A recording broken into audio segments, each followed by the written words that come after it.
You ever watched a movie or read a book to where you really wanted to enjoy it, but certain decisions just brought down the entire experience for you? I play a lot of old school retro games, so I tend to run into this a lot. Now, many of these games were made back when their genres were still being established. As a result, there was a lot of experimentation going on, and sometimes odd choices. Now, some of these experiments did result in some pretty unique and interesting games. Other times, not so much. Hey there, this is Mega Blade J, and today I'm going to be reviewing Eternal Legends for the Sega Game Gear, and just seeing if the choices made for this game still hold up today.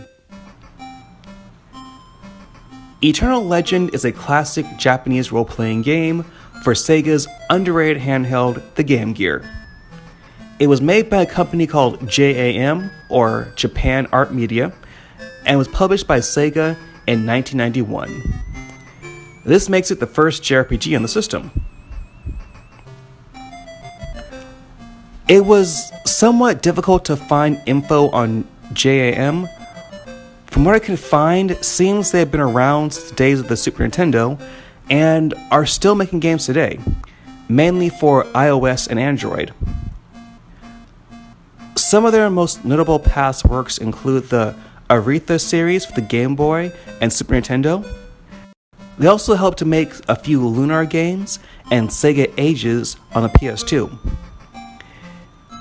If my sources are right, they may have even had a hand in helping make the original Cooking Mama on DS.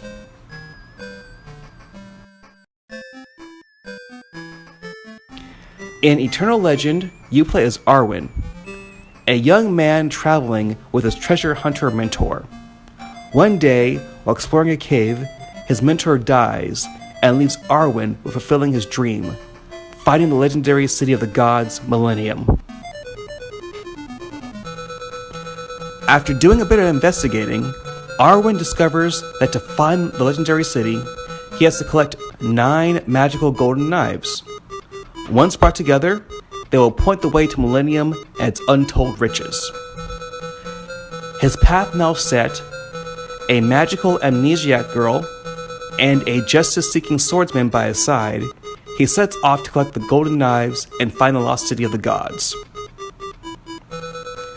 While the story starts off promising and does have a few unique twists, it quickly becomes very generic.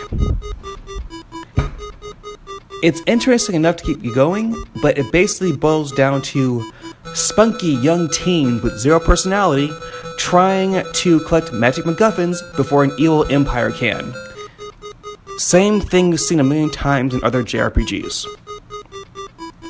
In fact, I think a game where you play as a good empire trying to stop either evil or misguided teens from collecting things would actually be a pretty interesting premise. Like, it could cover the whole dilemma of doing bad things for good reasons and...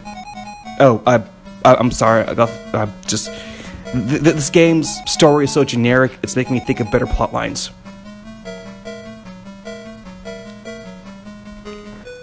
The game plays like a typical JRPG, with combat similar to the classic Dragon Quest.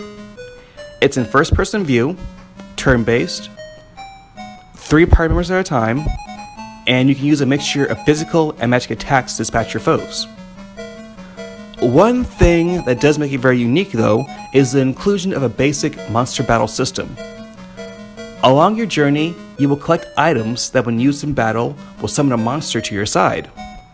These include fairies, unicorns, and even dragons. When summoned, they act as a 4th party member for the remainder of that battle. This can help out a lot in tougher battles, but there is a catch. You can't control their actions, and the AI that does can be a bit on the dumb side. Also, as far as I can tell, once they die, there's no way to bring them back, so it's very important to keep their health up.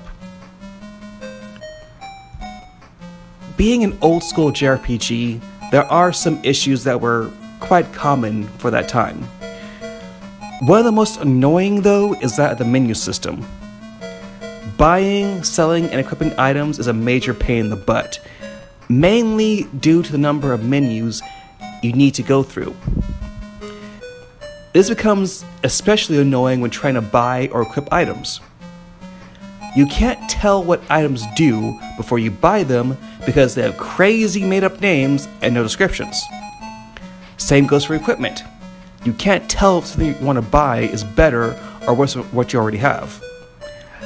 Because of this, you waste a lot of time and money buying new items, equipping them or trying them on, seeing if they're better or worse. What I had to do, I made sure I saved before buying things. That way, if they were not useful for me or I had better things already on, I would just restart from my save.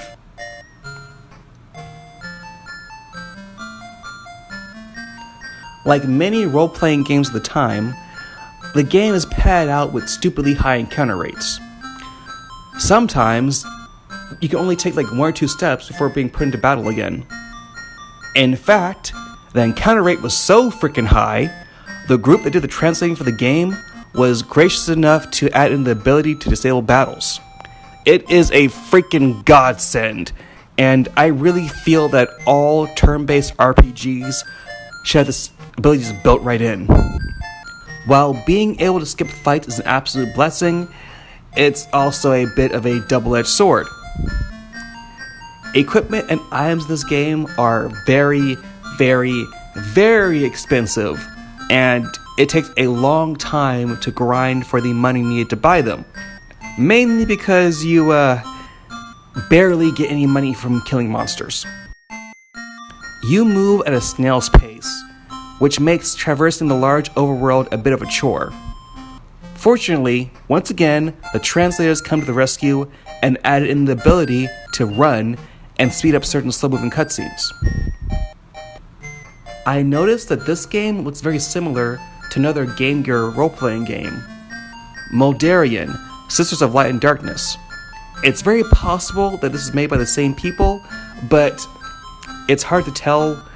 Unfortunately, the credits have that whole nickname thing going on, so it's hard to tell who was who. Much like in Moldarian, you do tend to play musical party members near the middle of the game. It's not as bad as in the other game, but what is bad in this one is that when a character leaves, they take all their equipment and items with them. And the replacement party member you get tends to have worse equipment or no items, which means they will die in one hit. Which means you have to waste a lot more time grinding for the money to buy them better stuff, which is also a waste of time because besides the 3 main party members, all the other people you get will leave within a dungeon or 2. To save myself a crap ton of time and grinding, I looked ahead in the guide that was, once again, provided by the translators, so I can see when the switch was going to happen. That way, I can take all my main characters' stuff off them and then give them to the new characters so they didn't die in one hit. And then I had to make sure to know when that character was going to leave, otherwise they take the new stuff with them, and then I had to do more grinding to get my other guys best. Are you seeing the issue here? You're seeing one of the main issues we got going on here. It's a lot of grinding, a lot of unnecessary stuff. It's aggravating. The music is okay. Now, once again, this was an early game, so we gotta consider that maybe the people didn't know what the system could do. It's not bad, it does the job, but it's nothing you'll be humming when you're done with the game. The graphics are also pretty good. The overworld is bright and colorful, and enemy sprites are big and well detailed. They don't look as good as, say, Megami Tensei, and a few little attack animations or at least a background would have been nice. Once again, this was a very early game in the system's life. The overworld is big, expansive, and can sometimes have optional caves that have harder bosses and pretty good items in them. However, sometimes the map can be a bit too big. Towns, for instance, can be very spread out from each other, which makes finding where to go to next very difficult. Especially later in the game, we gotta backtrack to them. Most of the towns look exactly the same. There may be a palette-swapped roof or something, but most of them are very difficult to tell apart from each other.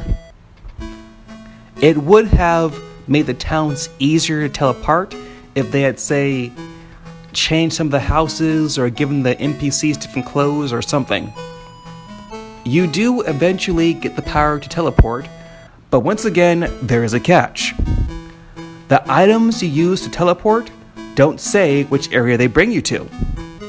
So, you need to hope you pick the right item, or do what I did and use the guide. Another issue is that it can be difficult to find the triggers for story events. For example, in the very first dungeon, there is one specific section of a wall that to get past, you need to blow up with a bomb. Sounds simple, right? Wrong. The section of the wall looks exactly like the rest of the walls of the cave. This cave is very big, has a lot of dead ends, and twists and turns. As far as I can tell, there are no markings, townspeople, or interactable items that would give you the hint you can blow up this one section of wall. Also, even though you start the game with a bomb in your inventory, it's also an attack item. So, if you use it before getting to that wall, you walk right past that section, and do not get me started on the BS that is the Cyclops lair. Seriously though, if not for the guide the translators provided, I would have wasted so much time wandering around aimlessly. Use the guide. Overall, Eternal Legends for the Game Gear is an okay game. If you use the guide and the modified version, that makes it more bearable.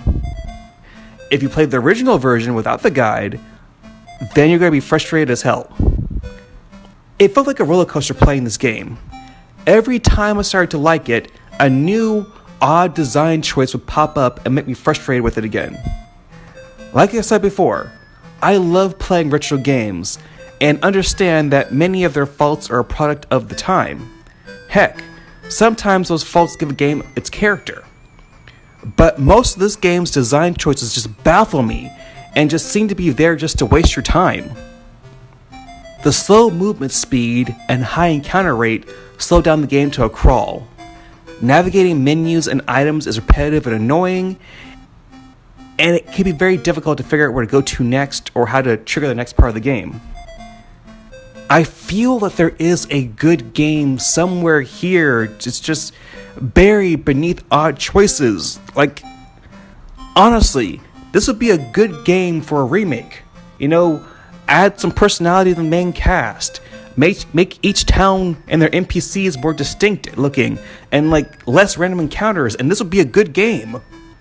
As it is though, there are far better role-playing games on the Game Gear. I can only recommend this game for, say, collectors or those who are just curious as to what the first RPG on the system was like. If you do want to own a copy, it can be bought online for about $9-12. This is Mega Blade J. If you like the review, like and subscribe. Thanks for watching, and I'll see y'all next mission. Alright? Bye.